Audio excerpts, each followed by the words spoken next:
Bagi kami di TV One, saya sehari-hari memang yang menggawangi di sana.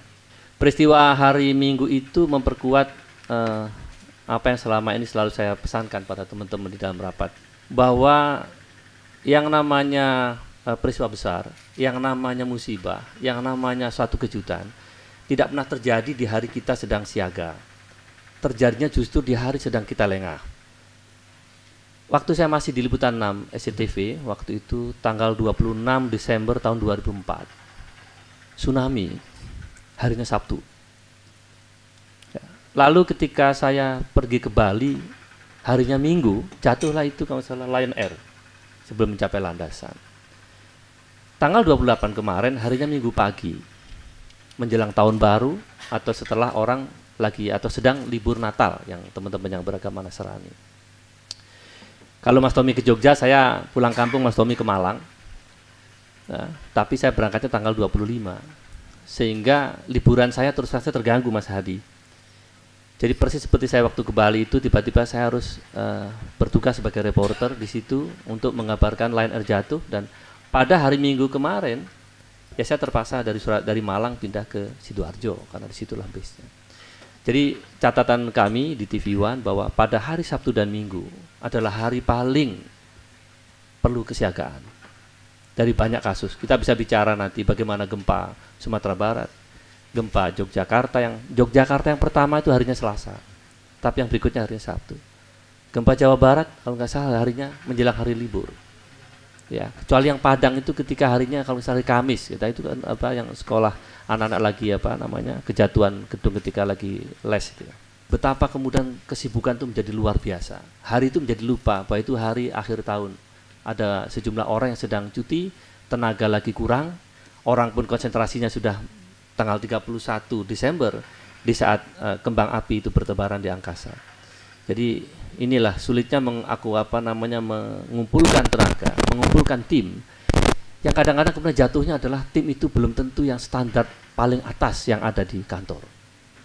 Bahkan yang di lapangan pun, yang sedang berlibur barangkali standarnya tinggi, tapi pada saat terpengaruh hari libur barangkali juga semangat untuk kemudian ikut kembali ke ruangan newsroom itu berkurang. Kalau TV One saya kira silakan teman-teman sudah menyaksikannya sendiri. Ya, banyak hal yang saya juga bisa sampaikan nanti, termasuk kebesaran atau kelapangan dada kami untuk menerima setiap apapun kalimat yang kurang enak di sosial media maupun kritik dan cacian maki itu. Saya pikir itu bagian dari kehidupan wartawan. Itu bukti bahwa kita dalam jadi wartawan itu rupanya ditonton orang atau diperhatikan, tetapi harus ada perbaikan. Yang kedua ya, bahwa yang namanya pesawat terbang apapun jenisnya, mau pesawat tempur, mau helikopter, mau pesawat komersial, mau pesawat pribadi, selalu membuat orang itu terhenyak. Karena di mata publik sebetulnya pesawat itu memang tidak boleh jatuh. Karena dia adalah angkutan udara. Logikanya tetap mengudara gitu, Mas Megi ya. Tidak boleh dia menjadi kendaraan di darat, karena kakinya tidak kuat untuk menyangga kerikil sekalipun. Begitu juga kapal laut. Kalau kapal laut tenggelam, ribut semua orang. Ya, karena memang kok bisa kapal yang hidupnya memang di air kok kemudian tenggelam. Nah, demikian juga kalau di darat. Di darat bisa kecelakaan itu aneh mestinya. Karena ada sebelah saya ada regulator yang mengatur agar tidak terjadi satu insiden di dalam satu operasional moda angkutan apapun. Peristiwa QZ 8501 itu menjadi sangat amat menarik memang, karena yang pertama inilah satu kejadian selama 13 tahun Air Asia itu mengudara. Saya kira ini kejadian pertama. Segala sesuatu yang sifatnya pertama akan menjadi lebih menarik lagi. Ada apa. Toh pimpinannya tetap sama, si Tony Fernandes, salah ya, dari sejak dirinya. Nah, kemudian juga memang pada hari libur itu sudah sepi kegiatan. Presiden pun Pak Jokowi saya kira juga sudah tidak banyak kegiatan pada hari itu. Ya, sehingga saya mungkin juga menduga-duga di kantor Kementerian Perhubungan barangkali juga sedang sibuk mengatur orang berlibur. Gitu ya. Jadi konsentrasinya mungkin lebih banyak lagi yang harus apalagi ada Natal dan Tahun Baru ya, berdekatan sekali. Saya kira pada hari-hari yang libur itulah teman-teman di sebelah kiri saya ini, jadi kemudian akan lebih banyak kesibukannya. Lalu juga mengenai isu media yang tidak banyak, Jaksa Agung pernah mengatakan mau mengeksekusi terpidana mati narkoba, tapi sampai sekarang nggak dieksekusi juga. Nah ini kan ya apapun lah, apakah karena PK atau KP nggak tahu. Yang pasti itu isu sudah membuat orang itu menjadi aduh nggak ada isu nih. karena juga akan menjadi susah nih, isu sepi banget. Dan kalau bagi wartawan ya, saya terus terang aja saya ke lapangan dan saya hampir setiap hari saya meskipun dalam posisi yang mestinya saya tidak banyak bersentuhan dengan teman-teman di lapangan yang teknis itu, tapi saya tetap lakukan karena bagaimana tetap wartawan sampai kan kalau jabatan itu kan nggak lama biasanya, nggak selamanya gitu maksud saya. Jadi bisa aja saya kontak tim saya yang ada di lapangan, para kameramen, para reporter, para supir, termasuk supir Grand Max saya yang pergi ke Pangkalan Bun. Apa masalah. Dengan rangka tadi yang Mas Tommy juga sampaikan, bahwa kita itu punya standar yang kalau nggak hati-hati disemprit sebelahnya ini. Itu namanya SP itu kan nanti dari Mas Idi yang muncul nih. Apalagi dari sebelah saya Mas Imam lebih gila lagi. Dia bukan anggota ini, tapi kadang-kadang kan sebagai teman kan, waduh ini. Kejadian pesawat jatuh itu menantang semua orang. Apalagi lokasinya demikian dahsyat. Itu kan orang berlomba-lomba pasca dulu Adam Air. Tidak semua orang bisa mengambil gambar itu. Sekarang ada kejadian yang mirip-mirip, ya lokasinya sulit, tetapi juga pada saat sepi, waduh makin luar biasa. Wartawan rasa ingin tahu makin besar. Saya lihat yang hadir sini pada, saya kira usianya muda-muda ya, seusia ya lebih tua dikit daripada anak saya bang. Itu semangatnya luar biasa tuh. Kalau ada orang tadi yang saya bilang di awal-awal itu mereka mungkin tidak respon atau biar aja lah saudara yang bertugas di kantor. Tetapi anak-anak muda, reporter muda, kameramen muda, itu pada telepon saya mengatakan, Mas saya lagi cuti, boleh nggak saya ikut bergabung ke Pangkalan Bun atau kemanapun saat itu. Sementara yang lainnya tidak. Itu banyak begitu. Jadi semua pada berlomba. Nah jangan lupa wartawan berlomba antar wartawan internal untuk berebut berangkat, kemudian bersaing dengan kompetitor sesama media yang memang harus sama-sama melaksanakan tugas dan fungsinya, tetapi juga bisa kita mencermati bahwa di lapangan pun itu dinamikanya luar biasa. Persaingan antara, mohon maaf nih Mas Hadi ya dan Bapak, memang kadang-kadang antara aparat itu bersaing di lapangan itu. Saya sebagai juniornya Mas Tommy ya di tentara saya lihat itu antar angkatan itu juga ya untungnya kita punya teman semua angkatan jadi saya akomodir semua aja, mau darat, laut, udara, dalam tanah, dalam apapun mau tampil di sana tak kasih aja. Ya, yang penting ada isinya yang disampaikan. Yang penting publik kemudian menganggap itu ada manfaat bagi dia. Dan kalau kita lihat kemarin, itu atensi luar biasa dari luar negeri sudah mirip-mirip seperti ketika tsunami. Semua negara ikut berlomba menyiagakan, sampai Amerika pun kapalnya ya bukan mothership lah, tapi paling tidak kapal yang cukup besar gitu, Samson itu ya. Nah, dan yang memang nanti saya juga akan saya sampaikan lah kenapa kemudian ada teguran dari sebelah kiri kanannya. Media asing, CNN, Sky News, Al Jazeera, BBC, Mediacorp, semuanya berlomba-lomba untuk juga ikut meliput itu. Anda saksikan sampai sekarang CNN masih breaking itu dari Surabaya. Betapapun gambarnya banyak juga dari TV One. Sky News itu ngerol setengah jam tuh gambar kami yang ya gembira sedikit lah gitu kira-kira. Jadi atensi itu demikian besar. Nah bagi TV memang harus pinter-pinter karena ketika momen sebesar ini semua orang butuh prestasi, di sela-sela barangkali juga empati untuk melakukan penyelamatan. Tetapi juga tidak bisa kita pungkiri antar siapapun yang berada di lapangan juga ingin menunjukkan mereka berkontribusi apa di dalam rangka menyelamatkan korban, menyelamatkan pesawat dan sebagainya. Karena itulah kita ya memang kemudian harus ya pinter-pinter lah di lapangan gitu. Semangat tinggi saya sampaikan, kadang-kadang juga melupakan kehati-hatian. Semangat tinggi kadang-kadang kita kemudian waduh ini kalau nggak saya tayangkan dulu nanti Mas Tommy nayangin. Nah gitu kira-kira kalau dengan metode kami nanti kalau nggak begitu mungkin di metode juga begitu. Kalau nggak segera tayang di metode jangan TV-an duluan kan begitu terus. Jadi ini kondisi yang terus saja merangsang wartawan-wartawan terutama di media TV berita terutama. Saya tidak tahu ya teman-teman di tempat lain, meskipun saya pernah di SCTV begitu. Tetapi kira-kira seperti itu. Kadang-kadang nggak hati-hati. Ini mohon maaf nih tanpa ini ya Mas Adi, saya dan teman-teman semuanya, saya gambarkan bahwa gambar yang kita punya itu di TV itu luar biasa banyak. Mayat yang masih terikat sabuk pengaman di 3 kursi yang ada itu, ketika kita ambil tuh gambarnya begini. Ada itu gambarnya. Kalau nggak hati-hati tayang Mas. Meskipun sekilas barangkali orang nggak nyangka itu mayat, karena sudah putih kulitnya, sudah rambutnya pun sudah nggak ada. Belum lagi potongan-potongan lain yang barangkali juga kita ini. Pagi ini penyelam menemukan jam 10 tadi ekor. Setelah itu penyelamnya BBM ke saya menyampaikan gambaran itu ini kemudian sebagainya itu. Ya saya menduga sih, nggak lama itu badan ketemu gitu. Nggak lama itu, entah besok, entah sore nanti, entah besok udah ketemu itu badannya. Karena ekor itu kan pasti jatuhnya ketika, karena itu ledakannya barangkali ya, tanpa mendahului tim KNKT seperti Pak Adi sampaikan, itu kan jatuh, pecahnya akan di bawah, di air. Berarti kalau retak barangkali ekornya itu kan agak lebih ringan, mungkin terbawa arus gitu, tapi badannya besarnya kan tidak. Ingat dari 162 penumpang, baru 40-an yang ketemu. Berarti ada berapa yang belum ada? Entah separuh yang ada yang masih dalam pesawat, itu udah berat pesawatnya. Jadi memang kami tadi sampaikan pada teman-teman saya baik di IJTI maupun di Dewan Pers maupun di KPI, saya sangat amat tergugah untuk begini. Mungkin Mas Tommy juga sudah melakukannya di Metro TV ya.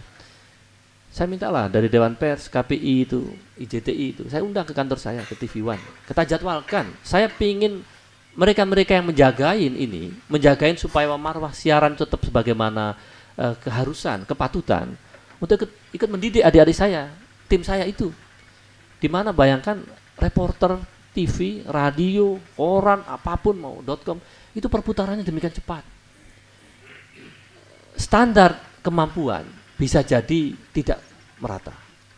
Bayangkan kalau kebetulan yang tugas pada hari itu ada orang-orang yang barangkali sudah diangkat tapi belum sempat baca P3SPS, Mas Idi. Yang muncul gambar tadi itu, yang orang diangkat kalau diangkat mohon maaf seperti kambing. Apa yang terjadi? Iya kan? Ini nih kondisi. Saya kira juga Mas Tommy tadi mengakui bahwa demikian hektiknya TV berita itu. Kadang-kadang sampai kita itu lupa ini sudah makan apa belum? Hari apa ini? Jam berapa ini? Tahunya ini gambar sudah belum? Ini editnya mana? Ini apa? Ini apa? Penggambaran.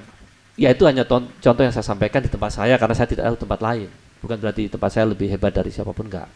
Kita di TV One saya akui banyak kekurangan. Saya sering terima teguran dari KPI, bahkan saya dengan senior Pak Leo saya juga berkali-kali didamaikan di ruangan ini dengan banyak pihak yang barangkali juga tidak terima dengan apa yang kita siarkan. Itu satu proses yang itu harus kita akui ada. Dan tugas kita lah para bukan senior lah, saya mengatakan orang-orang yang lebih punya pengalaman sedikit ini untuk kemudian bersama-sama membangun agar Dewan Pers kita, agar IJTI kita, agar KPI kita juga tidak terlalu sulit untuk mengatakan kepada publik bahwa saya jamin media di negara kita ini adalah media yang memiliki kelayakan tayang dan kelayakan siar, kelayakan konsumsi oleh publik 100%. Dan kita harapkan juga ke depan tentu pesawat terbang pun keamanannya dan kenyamanannya 100%. Kurang lebihnya mohon maaf. Assalamualaikum warahmatullahi wabarakatuh. Baik, aplaus untuk Mas Toto, teman-teman semua.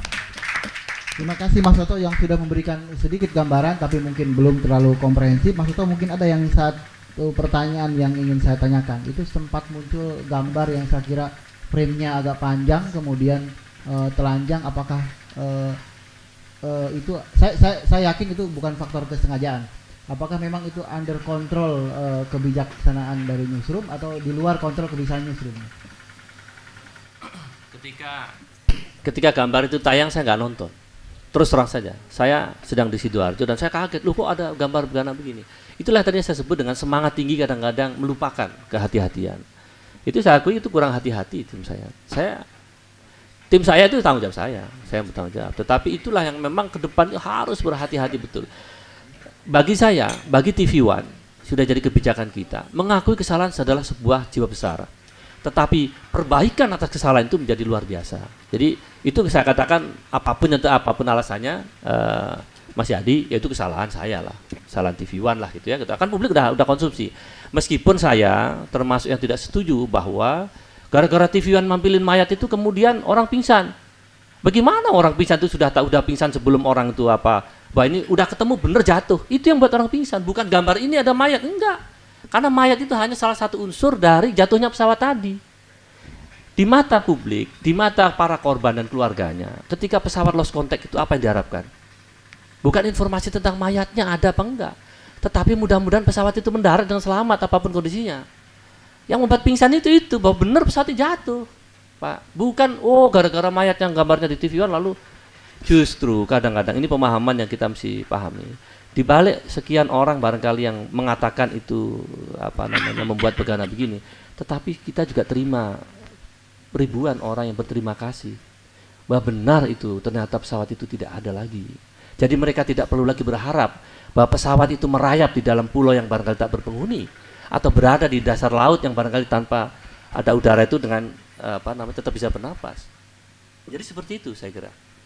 Ya, sepertinya TV One ini nyaman sekali menayangkan tayangan kayak teaser gitu, breaking news berkali-kali yang menjerit-jerit dan lain-lain. Buat saya bukan keluarga korban, ya, tapi buat saya menyayat hati. Saya penonton. Kemudian yang kedua, tentang korban pertama ditemukan, saya lihat di shoot begitu lama dan dengan jelas sejelas-jelasnya. Bahkan saya sampai sekarang di kepala saya tahu warna BH-nya apa dan celana dalamnya apa. Dan saya sampai tahu BH-nya yang terlepas sebelah, seperti itu, ya. Jadi terus kemudian TV One menuliskan dengan label eksklusif. Kemudian ada secara bergantian ada gambar keluarga korban histeris menonton TV. Buat kami sepertinya, mohon maaf Mas Toto, TV One merasa senang dengan ekspresi seperti itu. Sebenarnya bukan keluarga korban yang pingsan. Saya ada di sebuah rumah sakit dan ketika itu di rumah sakit itu banyak yang nonton TV saat tayangan itu. Ya. Dan semua pada teriak, "Ya Allah, ya Allah, ya Allah, ya Allah, ya Allah." Dan itu bukan keluarga korban. Seperti itu, bukan keluarga korban. Saya lihat wajah-wajah mereka punya kengerian sendiri. Menurut saya ini tidak memberikan pendidikan yang baik untuk khalayak, karena tayangan tersebut menimbulkan kengerian, psikologisnya terganggu jadinya, seperti itu. Dan memang TV One saat itu presenternya minta maaf, tapi kan kenapa tidak memikirkan dampaknya sebelum ditayangkan itu, ya? Yang saya tanyakan adalah bagaimana gatekeepingnya. Terus bagaimana sehingga tayangan korban pertama tersebut bisa muncul lama di shoot sampai warna BH dan celana dalamnya saya ingat, ya.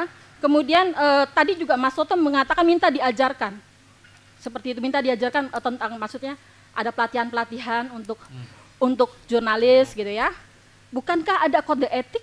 Bukankah ada self censorship? Ada rule of conduct dari internal?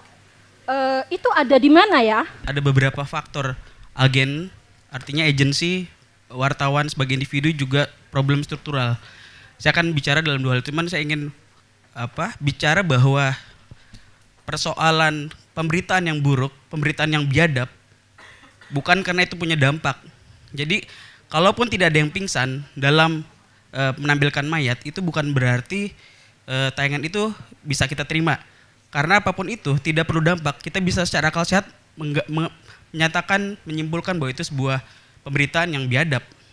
Saya ingin memulai dengan sebuah cerita, sebuah kejadian yang baru-baru terjadi kemarin di Australia, ketika sebuah kafe teroris menyandera beberapa warga Australia, dan di tepat depan kafe itu ada satu channel TV namanya Channel 7. Mereka punya kesempatan meliput, mendapat gambar bagus dan sebagainya. Tapi kemudian mereka sama sekali tidak menampilkan gambar apa yang dimaui oleh teroris. Teroris mengirimkan video dia agar disiarkan dan sebagainya. Tidak ada tampilan seperti itu. Mereka tidak ingin mempromosikan orang-orang ini, teroris ini, kejahatan ini, supaya laku dan sebagainya. Mereka tidak ingin menyebarkan kembali ketakutan. Mereka ingin menghentikan teror di tempat itu, tidak meluaskannya. Apa yang mereka katakan, Channel 7 ditanya, padahal Channel 7 ini katanya yang kualitasnya rendah di Australia. Mereka mengatakan ini bukan persoalan siapa yang paling cepat mengabarkan ini persoalan ada beberapa nyawa warga Australia yang hilang. Nah, cara berpikir ini kan bukan cara berpikir individu, ada cara berpikir struktural, ada kesadaran dari media itu sebagai institusi untuk tidak menampilkan hal seperti itu. Contoh-contoh yang sangat struktural ini kita bisa lihat dalam kasus bagaimana NHK dan TV-TV Jepang tidak menampilkan korban dalam tsunami. Dan banyak contoh-contoh yang sangat sifatnya struktural. Nah, jadi ketika ini ditaruh kepada persoalan agensi, memang ada persoalan. Ada persoalan di agensi. Saya pribadi punya gambaran ideal bahwa wartawan itu adalah profesi yang semulia dengan profesi dokter, profesi semulia dengan jaksa, dan lain-lain. Ketika dokter menyembuhkan orang sakit, menyelamatkan nyawa seseorang, wartawan ini bertugas menyuplai informasi dan itu bertarung atau sedang bertaruh dengan peradaban. Enggak sesepele orang ketika salah dan kemudian itu karena lengah. Dokter juga punya tidak bisa kita mengatasnamakan karena itu mendekati 31 Januari, dokter akhirnya melakukan malapraktik dan sebagainya. Jadi ada satu sikap permisif kita terhadap wartawan. Seakan-akan wartawan sebuah profesi yang lazim ketika melakukan kesalahan. Kita mulai harus mempertanyakan lagi apa sih profesi wartawan. Kita harus kembali lagi merumuskan apakah wartawan masih relevan dengan hari ini. Apakah publik masih harus percaya dengan wartawan? Apakah wartawan menjadi profesi yang bisa kita percaya?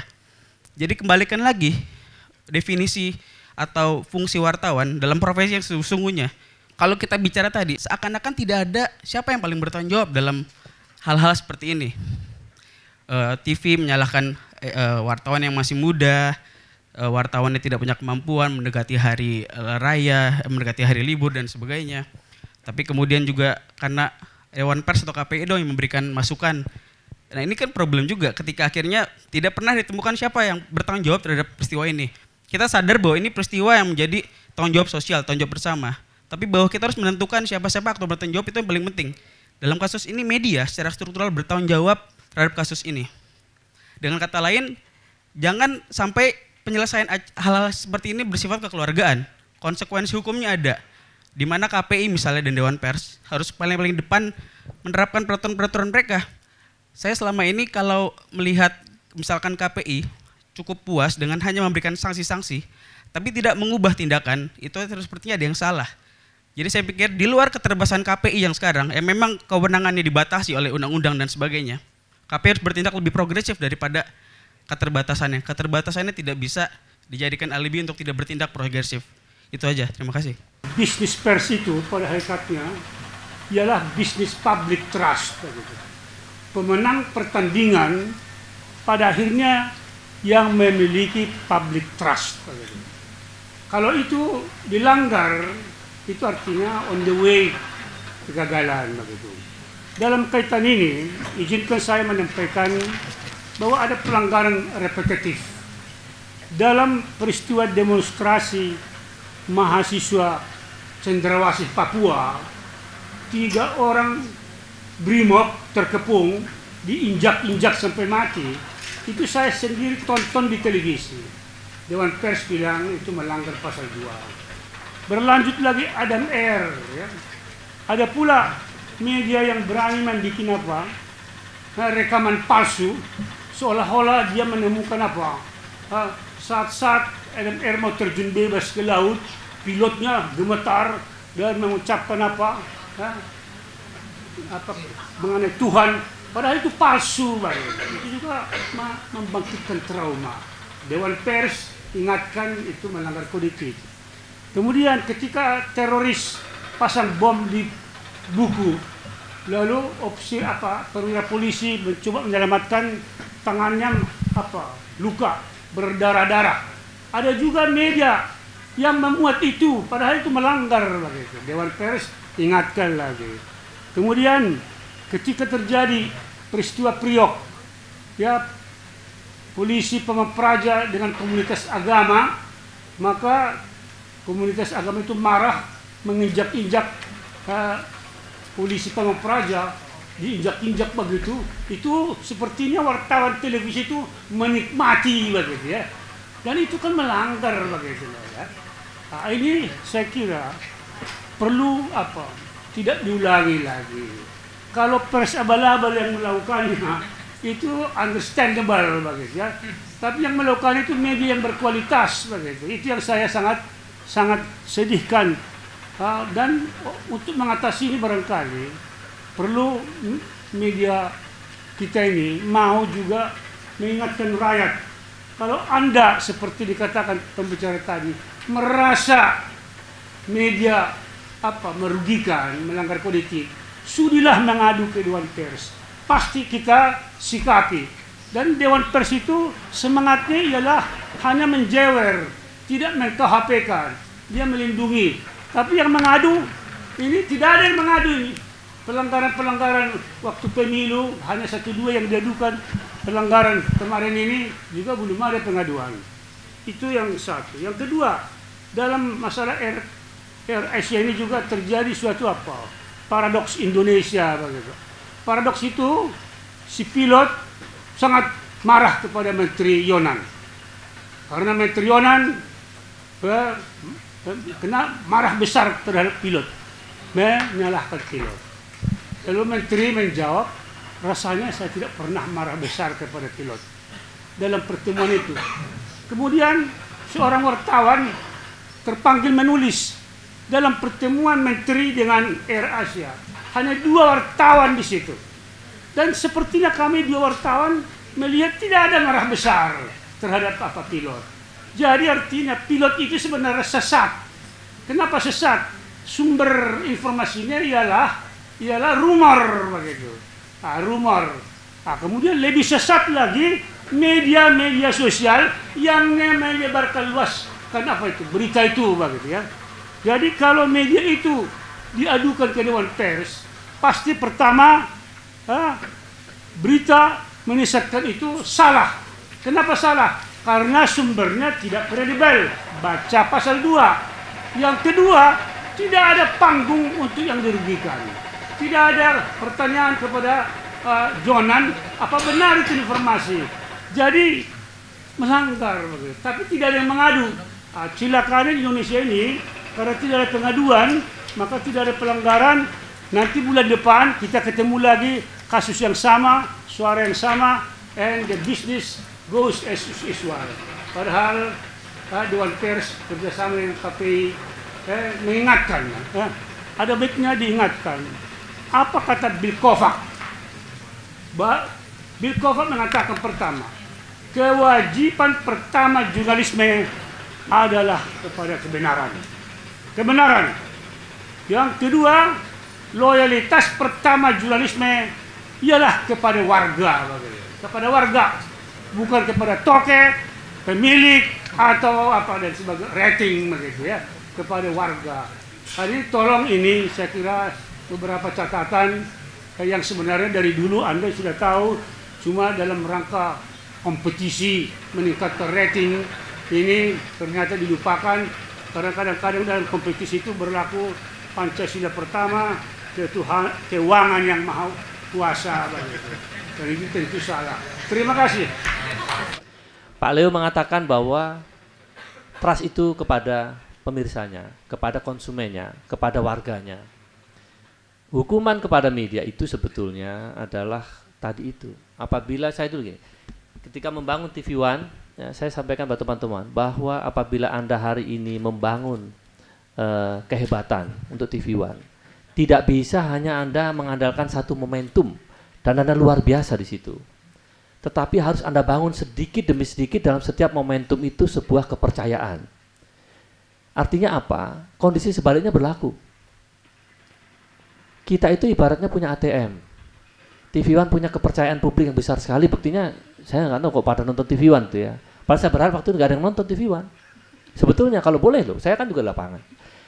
Jadi sebetulnya kondisi itu berlaku juga sama. Kalau kita sering-sering, ini gini prinsipnya, setiap kesalahan itu pasti diingat publik tadi, catatannya Mas Imam sama Mas Idi. Dan itu bisa menjadi bumerang kelak bagi media itu. Makanya saya, tadi bukan saya minta diajarkan, enggak. Saya mengundang media, para tokoh media itu ikut bertanggung jawab untuk tidak hanya TV One saya, semua pihak saya kira. Kalaulah TV One yang jadi contoh, ya wajar. Kebetulan saya, Mas Roy ya. Jadi kalau nyari TV One yang bertanggung jawab pemberitaannya saya, Mas Roy. Saya katakan dari awal tadi, semua kesalahan anak buah saya, itu saya yang tanggung jawab. Saya Wapemret. Saya adalah orang yang setiap hari melaksanakan operasional TV One, A sampai Z-nya, betapapun saya sedang tidur. Tetapi saya tidak akan pernah lari sedikit pun dari risiko yang saya tanggung karena anak buah saya melakukan kesalahan.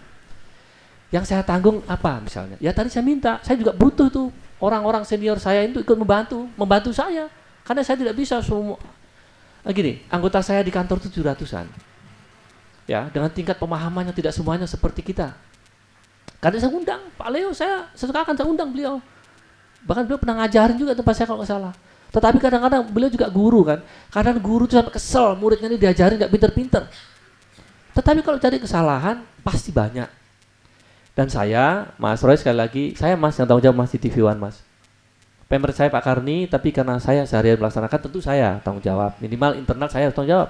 Eksternal pun saya juga paling sering saya dipanggil ke sini. Karena semakin banyak kita berbuat, semakin banyak juga potensi untuk kita melakukan kekhilafan. Yang tidak boleh adalah bahwa dengan sengaja, dengan itikat buruk, melakukan sesuatu yang melanggar norma, melanggar hukum, melawan hati nurani masyarakat sebagaimana Mas Imam sampaikan tadi. Kesalahan pasti ada. Kalau nanya Metro TV, Mas Tommy pasti juga banyak kesalahannya. Saya apalagi. Siarannya mencari kesalahan di pemberitaan pasti enaknya di TV berita lebih banyak kan soalnya jam siarannya, dan itu tingkat stresnya luar biasa. Tapi itu tanggung jawab, tidak ada masalah bagi saya. Jadi itu pembukaannya. Menjerit-jerit dalam teaser ya. Saya pengen tahu, kalau setahu saya di dalam yang Air Asia ini Mbak, saya tayangkannya adalah justru tidak orang teriak, orang menyanyi. Michael Jackson menyanyikan Gone Too Soon. Michael Jackson menyanyi You Are Not Alone. Saya ingin mengatakan kami TV One ini yang tiap hari menayangkan telop minta maaf, berduka cita atas jatuhnya Air Asia itu pun merasa berduka. Jadi bukan kita kemudian menari-nari di atas mayat yang sekarang belum ketemu itu bahwa kami hebat, TV One luar biasa, saya bisa menayang. Enggak, bukan itu. Bukan. Rating share Pak, mohon maaf Pak, bukan dewa saya Pak. Saya rela dipecat gara-gara share-nya turun. Gak ada masalah bagi saya itu. Bukan. Tetapi, tadi saya bilang, manusia gak ada yang sempurna. Saya mungkin dianggap bisa, tapi bisa jadi saya ada kesalahan. Tetapi tim saya banyak juga, makanya yang junior-junior itu, nah ini nih, apa saya punya teman-teman senior kalau enggak untuk membantu saya. Ya bahwa anak itu sudah dididik masih geblek juga ya, terpaksa internal itu kita bisa lakukan. Orang ini nggak pantas. Makanya saya akan tahu Dewan Pers, IJTI maupun KPI punya standar norma dasar yang tidak boleh dilanggar. Kami semprit langsung. Saya nggak protes saya KPI saya mengatakan pada internal saya bahwa ingat ya, bersyukur kita hanya KPI yang memberi sanksi, hanya Dewan Pers yang memanggil kami. Coba bayangkan kalau jutaan pemirsa TV One kemudian udah nggak nonton TV One deh, bagaimana? Nah itu, jadi kesadaran itu Mbak kami bangun. Kesalahan saya akui banyak ya, mungkin Mbak Meli juga bisa nonton, masih banyak barangkali yang Mbak Meli sampaikan, tapi mungkin itu kami evaluasi Mbak terus menerus setiap hari. Masih lolos saja ya sudah kita teruskan, yang penting kita lakukan yang maksimal. Bagaimana? Kemudian mengenai tayangan vulgar, sepakat Mbak. Saya kan nggak boleh tidak bertanggung jawab.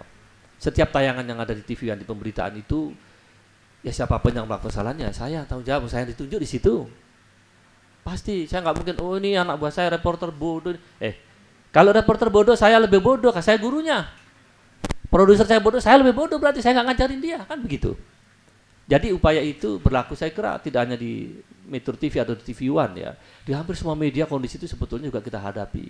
Saya pernah sampaikan dalam satu rapat dengan Dewan Pers, kalau salah saya sampaikan bahwa problema media di negara kita ini ke depan ada persoalan SDM, kemampuan dasar, bahkan tadi kalau Mas Imam, saya sih masih menyebutnya kemampuannya harus terus-menerus diupdate. Ya kadang-kadang itu kita itu di dalam juga sempat bertengkar tuh, ini gambar gini tayangin, ini kan kadang-kadang di dalam aturan KPI maupun di P3SPS kadang-kadang masih ada yang multitafsir, jangan lupa itu. Multitafsir masih ada. Dan dalam tempo cepat yang harus itu kadang perdebatan itu menjadi satu yang kadang-kadang itu ya lepas gitu. Tapi harus tanggung jawab media itu, harus tanggung jawab. Kan saya mengatakan pada teman-teman sekalian bahwa saya datang ke sini bukan untuk mendengarkan pujian teman-teman atau apa, justru masukan. Ini tadi kan saya mulai dari Mbak Meli, Mas Roy, kemudian guru saya Pak Leo. Wah, makanya saya bilang awal saya katakan paling berat bagi saya berbicara di sini adalah karena saya berbicara di depan orang-orang hebat. Itu saya katakan. Itu Pak Leo, guru saya ini, beliau ini paling banyak nasihatin saya kalau ketika saya dipanggil kemari, saya dengarkan tuh dari apa masalahnya. Apakah semua dilaksanakan? Pak Leo, saya ingin melaksanakan 150% Pak. Kadang-kadang itu nggak nyampe juga Pak. Gitu, sudah kita ini masih. Tapi itu saya kira sih akan kami terus perbaiki. Itu Mbak Meli, kami minta maaf ya pada Mbak Meli dan siapapun pemirsa TV One. Ketika begini, saya katakan sama tim saya secara keseluruhan, kalian jangan bangga ketika tayangan TV One itu buruk, ratingnya tinggi. Kalian harus bersedih. Karena pada saat itulah pas tinggi-tingginya penonton menonton kebodohan kita. Jadi saya berharap kalau pasti tayangan TV One itu jelek, ratingnya rendah aja. Jadi saya bersyukur, berarti tidak banyak orang yang marah pada saya. Tidak banyak kekhawatiran Pak Leo tadi kemudian ditinggalkan pemirsanya kan gitu Pak. Tetapi kadang-kadang gitu Pak. Kadang-kadang pas jelek itu yang nonton pas yang banyak gitu. Waduh, saya juga ini adalah pelajaran tentu bagi kami. Kami akan perbaikinya, dan lembaga-lembaga maupun siapapun masukan dari teman-teman LSM, dari teman-teman yang mencermati TV, hak teman-teman untuk mengatakan komplain juga, protes juga dan sebagainya pada kami. Dan insya Allah kami akan terus perbaiki. Gambar hati, Mas Roy, benar Mas, benar. Kami tidak bangga dengan gambar-gambar yang publik mengatakan vulgar atau enggak, saya enggak bangga. Dan saya akan perbaiki itu. Saya akan lakukan yang terbaik lah. Untuk apa? Untuk tentunya saya nggak mau ditinggal pemirsa. Kalau saya paksakan terus atas nama, wah saya kan yang punya media, saya tayangin aja, ya bodoh saya. Kalau saya tidak mendengarkan suara-suara sumbang terhadap TV saya, bodoh saya. Gitu. Tetapi yang paling penting tentu adalah bagaimana bisa dilaksanakan tidak. Saya boleh saja mengatakan, di TV-an itu ya berlaku namanya akurasi tinggi, berlaku kecepatan tinggi, berlaku wisdom yang tinggi. Percuma kalau kemudian di layarnya masih ada yang tidak seperti itu. Jadi saya mengatakan apakah itu di TV-an sempurna? Enggak, saya bilang. Kalau TV-an sempurna saya kira sih ya, saya nggak sering dipanggil KPI atau Dewan Pers, diingetin Mas Imam, Pak Leo barangkali itu Pak Profesor Bagir gitu. Jadi saya kira biasa saja. Kalau TV-an bukan berarti biasa saja itu mengatakan meremeh, enggak. Biasa saja artinya begini, bahwa kita harus biasa mendengarkan orang yang tidak setuju dengan apa yang kita sampaikan supaya kita bisa melakukan perbaikan. Jadi yang berikutnya Mas Roy ya, wartawan memang tidak lazim Mas enaknya. Wartawan itu bukan siapa-siapa kok. Samalah dengan yang lain, bukan luar biasa orang-orang itu. Hanya memang wartawan punya tanggung jawab yang barangkali tidak sama dengan yang lain. Tanggung jawab itu artinya apa? Janganlah wartawan itu memberitakan sesuatu yang dia tidak tahu. Bahaya. Wartawan tidak boleh memberitakan sesuatu yang dia sendiri nggak ngerti. Berbahaya. Bagaimana kita memberitahu orang padahal kita sendiri nggak tahu? Gitu toh? Makanya kita harus terus membuat supaya kita harus lebih tahu dari orang yang akan kita beritahu. Saya Mas, selamanya saya tidak akan menyalahkan anak buah saya, menyalahkan bawahan saya, karena anak buah saya itu saya. Mereka hebat karena mereka melaksanakan sebetulnya apa yang mestinya saya lakukan. Gitu. Jadi itu kalau dari guru saya Pak Leo, saya nggak henti-hentinya mengucapkan ya, taman undang lagi lah nanti beliau supaya mengajarkan kami semua apa-apa yang barangkali terus-menerus ingat. Dan orang tidak boleh berhenti belajar. Jangan kemudian kita merasa gue sudah pintar ngapain gue diajarin. Saya mengundang siapapun untuk memberikan informasi pelajaran kepada kami yang barangkali kami tidak tahu. Enggak apa-apa, terbuka saja saya. Jangan gini, kesalahan yang dilakukan oleh TV One misalnya, kemudian diikuti permintaan maaf, sekali lagi saya katakan itulah bentuk kemuliaan menurut saya. Jadi kami tidak akan merasa kemudian kalau kita minta maaf itu adalah suatu hal yang nista. Saya sampaikan ke Pak Leo waktu itu dalam sidang di sini, waktu kami sedang berkonflik dengan PDI Perjuangan, datang Bang Todung di sini dengan Bang Basarah. Iya Pak Leo ya, saya sampaikan itu. Jadi saya pikir ini tanggung jawab kita semua lah untuk membangun, kan di Indonesia nggak mungkin nggak ada wartawan, nggak mungkin nggak ada pemberitaan. Terima kasih, kurangnya ya saya tanggung jawab saya terima kasih dan minta maaf untuk apapun yang barangkali perlu kita perbaiki. Baik, terima kasih Mas Oto. Mungkin ada satu pertanyaan setelah kejadian itu kan, kemudian muncul gambar yang tidak di blur sampai beberapa frame agak lama. Apa yang dilakukan oleh redaksi TV One? Ya, yang pertama begini, bahwa setiap kesalahan itu ada sanksi internal. Tetapi saya tidak dalam kapasitas untuk mengatakan anggota saya yang salah itu kemudian saya apakan. Yang harus saya sampaikan kepada publik adalah kami tidak akan pernah mengulangi kekeliruan. Kami harus memastikan kepada publik bahwa tidak terjadi lagi apa yang disebut oleh Mas Roy tadi kebiadaban. Kan itu saja sebetulnya pada publik. Internal pasti ada. Dan secara eksternal kalaupun teguran dari KPI kan pasti tujuannya pada penanggung jawab. Ya tentu kami, ya tentu akhirnya kemudian kami sampaikan ke bawah. Perbaikannya Mas, salah satunya kalau gini tadi saya BBM juga nggak henti-hentinya ya, bukan saya sombong-sombongan punya handphone enggak, tapi inilah media ini 24 jam. Kemudian perbaikan saatnya ngundang tadi itu upaya saya tiap Rabu di TV One itu, setiap Rabu kami jadwalkan waktu dari jam 12 sampai jam 3, itu tempat forum untuk belajar. Saya belajar dari siapa saja, saya pernah belajar didatengin FPI, kami datang dari para buruh, kebetulan kami ini, kantor kami itu di Pulau Gadung, tempatnya buruh yang berdemo. Setiap hari, datang ke TV One minta nodong seperti film G13 PKI dulu itu. Tayangkan kami secara live, kalau tidak kamu kan di sini, wah itu tuh biasa itu. yang dinamika-dinamika yang harus kita ini. Tentu makanya perbaikan harus setiap saat. Ya, saya hanya bisa mengatakan bahwa setiap kekurangan pasti harus diperbaiki. Ya, dan sanksi saya kira kan begini, sanksi dari KPI itu jangan diremehkan loh. Saya termasuk yang nggak setuju kalau sanksi dari KPI yang teguran itu diremehkan. Enggak, itu bahaya sebenarnya bagi media karena ujung-ujung nanti bisa macam-macam kan, keperizinan atau apalah kan gitu ya, panjang lebar lah. Ini saya kira kita mesti perhatikan siapa teguran dari manapun termasuk dari teman-teman semuanya. Terima kasih.